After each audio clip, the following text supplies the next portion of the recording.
Okay guys, so magluto na karon og waterless sinigang. So ang ingredients, shells, and then shrimps, and then siling haba or kanang ginagamit ito, Thai chili daw ni ang tawagan. Kanang ginagamit sa dynamite. Okra. Among okra guys, kuan ni siya, gikan ni siya sa among garden diri sa balay. So naka-harvest na mi og daghang okra. And then patola, kamatis or tomatoes, and then 2 pieces nga onion. And then string beans, and then eggplant. Tapos ang gamito nato na pampaasim is calamansi. So daghan nga calamansi akong gigamit. I think 15 pieces nga calamansi akong gigamit. And then ang pampalasa is patis. So we'll be using this Salad Master electric skillet. So sa mga wala na kabalo, nagabaligya ko ani guys. So mo ni siya tong gamiton.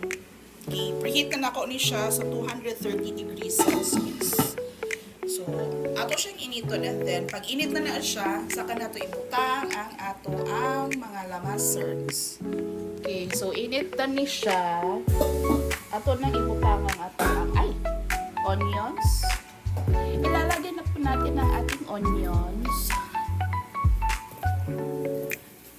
So waterless siya, kaya dito mag-add of water. And then ilalagay na din natin ang ating kamatis. Ay!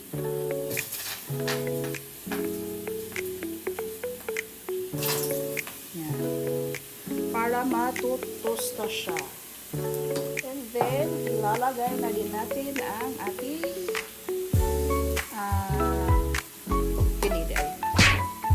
shells.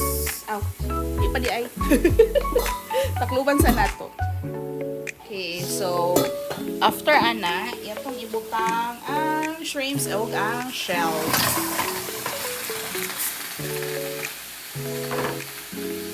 Dapat tanggalan gini buhok, kaya lang wala natanggalan, kaya dali namin. And then ibutang na po nato ang atoang patola. And then, ang okra o ang dynamite, Thai chili. And then, ang ato ang, wala ko'y kangkong guys. Sa una lang na, wala'y kangkong. So, watay dahon ni mutang ani ron, puro lang gulay. Then, i-cover na to na siya. So, once na mag-ana na siya, ginindus din ako siya to 180 degrees.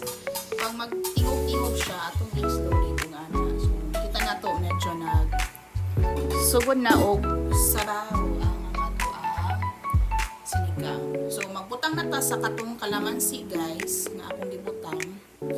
So, hindi ta magamit ani og sinigang mix. Pure kalamansi lang, and then patis. And then, isunod po na butang ang patis. Okay, so, magbutang na ta sa atong patis. O, kita nyo guys, daghan ang iyahang sabaw. Tungod na sa katong sabaw mismo sa gulay. And then, butangan na to og paminta. So, i-mix na to ni B. Okay, para maano sa ilalom ang i-mix na to. So, muna nang iyahang sabaw guys. Ay, kalami, ani, uy.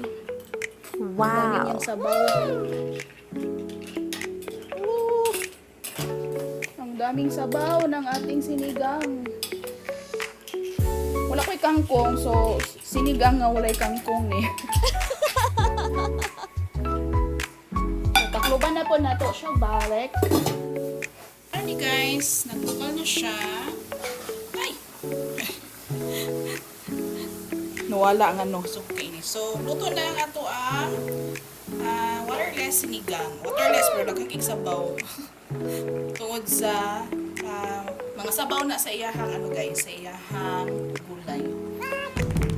So, mga onata, itadakimasu!